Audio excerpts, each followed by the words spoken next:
Hello നമസ്കാരം. എസ്ര എന്ന ചിത്രത്തിനു ശേഷം ജയ് കെയുടെ സംവിധാനം ചാക്കോച്ചൻ, സുരാജ് വെഞ്ഞാറമൂട് എന്നിവർക്ക് പ്രധാന കഥാപാത്രങ്ങളായി എത്തുന്ന ഏറ്റവും പുതിയ ചിത്രമാണ് ഗർ.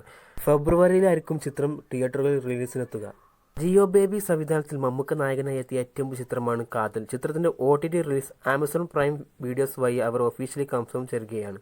ഭൂതകാലം എന്ന ചിത്രത്തിനു ശേഷം രാഹുൽ സദാശിവൻ സംവിധാനം ചെയ്യുന്ന ഒരു ഹൊറർ ത്രില്ലർ ചിത്രമാണ് ബ്രഹ്മയുഗം. ചിത്രത്തിൽ ഒരു ദുർമന്ത്രവാദി വേഷത്തിലായിരിക്കും മമ്മൂക്ക എത്തുന്നത്. നീണ്ട താടിയുള്ള ലുക്കിലാണ് പ്രേക്ഷകരിലേക്ക് എത്തുന്നത്. മമ്മൂക്കയുടെ കരിയറിൽ തന്നെ ആദ്യത്തെ ഒരു ബിഗ് ബജറ്റിൽ ഒരുങ്ങുന്ന ഒരു ഫാൻസി ചിത്രം കൂടിയാണ് ബ്രഹ്മയുഗം. ചിത്രം മലയാളം, കന്നഡ, ഹിന്ദി, തമിഴ്, തെലുങ്ക് എന്നീ ഭാഷകളിലായിരിക്കും ഫെബ്രുവരി 15-ന് തിയേറ്ററിൽ റിലീസിനെത്തുക.